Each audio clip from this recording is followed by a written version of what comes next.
Well, good morning, friends. My name is Dharmaraj, and my wife Dharmini and I are going to move to Los Angeles next week to help with the work that's going on there. So in contemplating this question, how yoga has changed my life, I had to really reflect on, well, there are a lot of different aspects I could say in the ways that which yoga has changed my life, but I also had to look back at the yoga philosophy, and I wanted to just pull out one theme from that.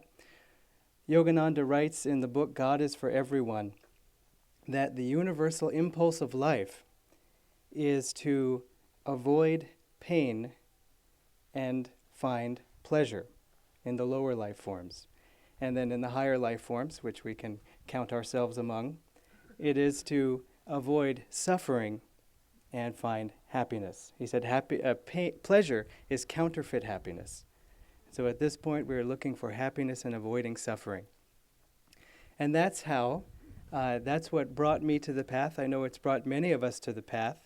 As Devi said yesterday, if you've suffered, you're ready for Kriya Yoga. I will add that a friend of mine recently said to me, well, I came onto the path and I wasn't suffering. I just, thought I'm a yoga teacher, I should learn meditation, so teach me, then I can learn it. Then he said, but in practicing it, I didn't realize how dry my life had been. And now I see that, and it's not as dry. So, for me, I wasn't open to yoga, the philosophy of yoga, the spiritual path, God, none of it in the first part of my life. Whatever experiences I'd had with religion, I was raised in a family that was part Hindu and part Quaker, and neither of those expressions appealed to me at all. My exposure to other religions was very little, and that was fine with me. I don't have this actual memory, but my mom tells me that one of my earliest experiences was that I was being babysat by Jehovah's Witnesses, and they were fine people. But very early on into the babysitting, when I was about 5, my mom said to me one weekend when I was home with her, oh, looks like it's going to rain. And I said, if Jehovah wills it to rain, it will rain.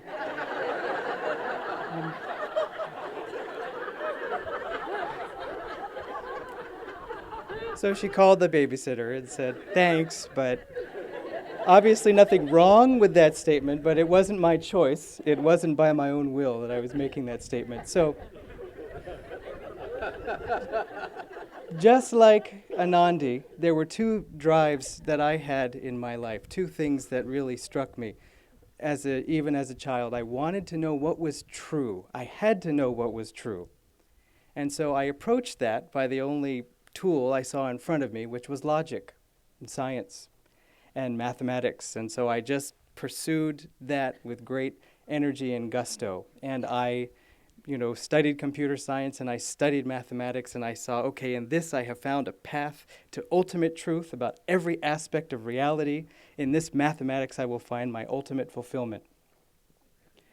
Which probably, for many of you, there may be a logical fallacy in that statement, but for me, no, it was all math. And what concerned me was I was becoming aware that this wasn't going to satisfy me. That even though I was learning all these theorems and I was proving all these things that had already been proved actually, and that I would write these computer programs that no one ever cared about except me, that there was something missing. There was some dimension of life missing in this. It also concerned me that as I wanted to enter into a PhD program, and as I was going to commit myself to this path for the rest of my life, that my fellow disciples, my fellow PhD students, had no such intentions. This was during the Silicon Valley boom, the .com boom. And so they were leaving the program in droves, joining these startup companies. And I said, but we've forsaken riches in this pursuit. And they said, I haven't forsaken riches. Are you kidding? And I said, but we're devoting our lives to this one goal. One guy left. He said, I've got my PhD. I said, okay, what university are you joining? He said, I'm going to join a startup company. And he said, I'm going to be the chief technology officer. It's a company called Google. I shook my head sadly.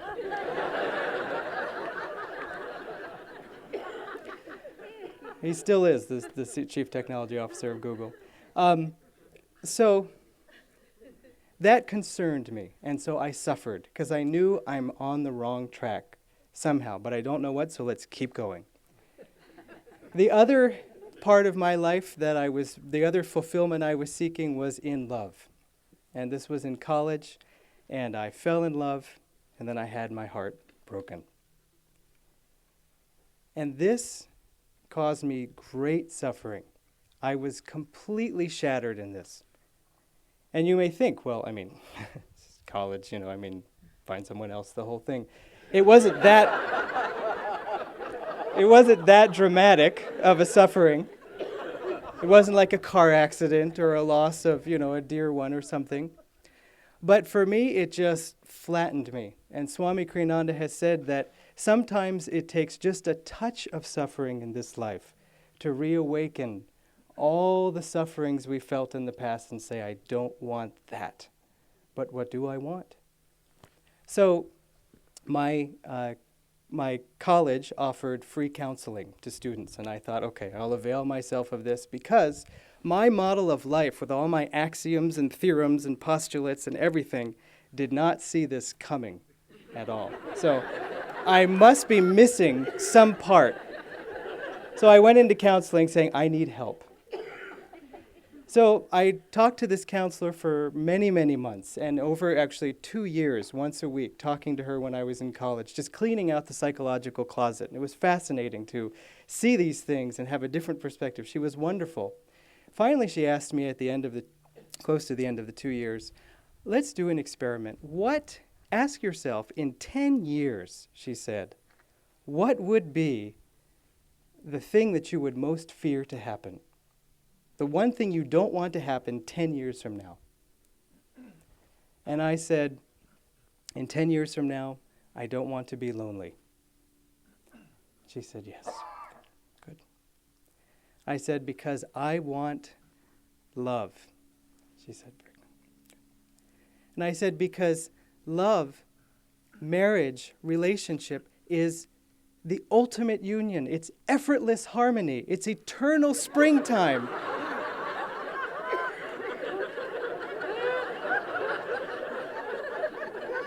She looked concerned.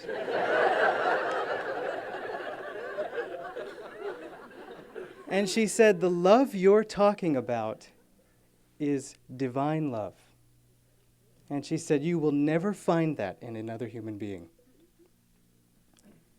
And it took those 2 years, because my first instinct when she said divine love was, okay, lady, sorry I crossed the boundary. I know you're a Christian and you have a certain quota of people you have to convert. I'm not into it. But I thought, okay, in 2 years, everything she said has been right. And I know I'm missing something. So maybe I won't just clamp right down. Maybe this is it. And that was the same week that I discovered Autobiography of a Yogi. Now, you can imagine it. I like to imagine it as Master in the Astral world saying, oh, look, Dharmaraj wants to come back. Somebody, go get him. He says that for all of us, of course. So Master sent Satyaki. I don't know, is Satyaki here? He and his wife recently moved to Ananda Village, and their son Liam. Satyaki came. Satyaki worked for Microsoft. He was also part of Ananda Seattle. He gave a wonderful talk at my college on computer science, and he weaved in some yoga philosophy. And I thought, I know what that, because I had studied a little yoga philosophy, not, just academically. And so he said something about gunas. Gunas? And what impressed me about him was that he was very creative and successful, but he was also centered. I didn't even know that word. And I fancied myself rather creative and successful. But I was completely uncentered. Because to me, to be calm meant to be asleep. But he was calm like a general, like a martial artist. He had poise. And I said, I don't have that, and I want that. So here it is. the student who invited him to speak came up to me and said, "Can you please join us for dinner? Can you go afterwards for dinner?" So here it is, the opportunity. Master sent him. He's here. He's got the AY, or the knowledge of it. He's about to deliver it to me, the chance of a lifetime. And he says, "Can you join us for dinner?" And I said, "No, I need to get a haircut."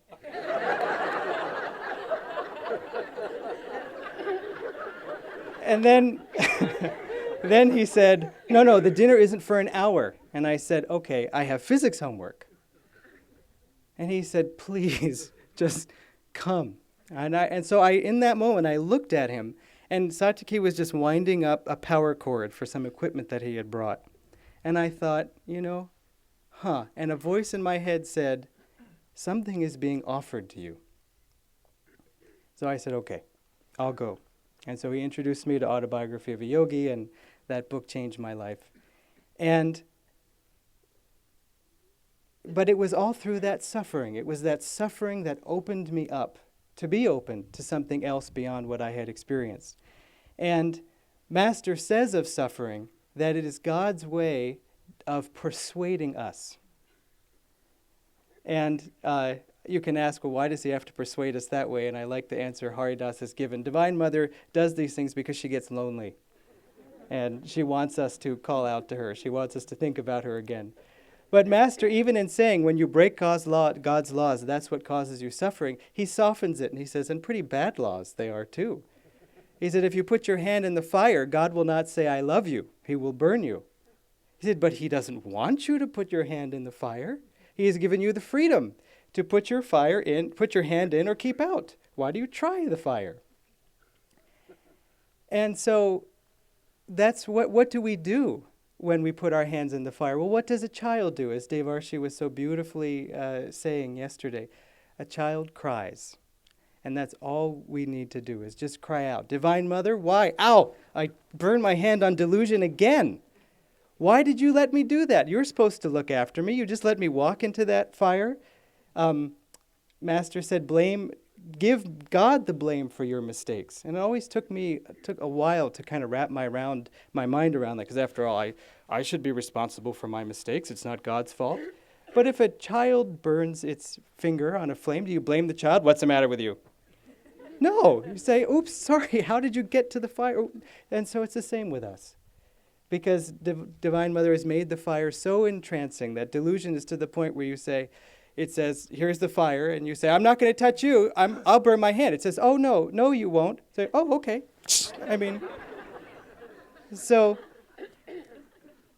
But there's a point, though, that I want to also address in asking this question: how has yoga changed our lives? Because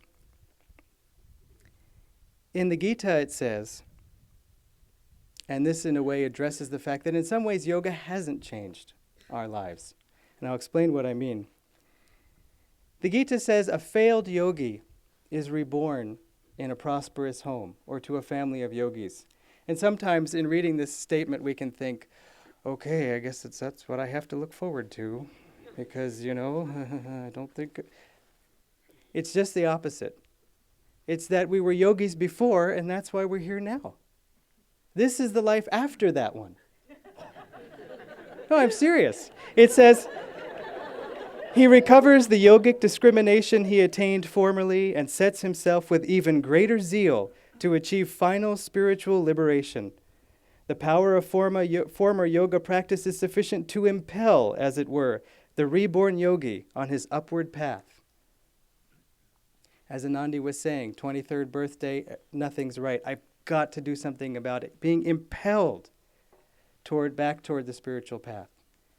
And so it is not that any of us, were born in a particular place to a particular family and then happened to kind of get interested in spiritual things as a hobby and then become yogis. We were born yogis.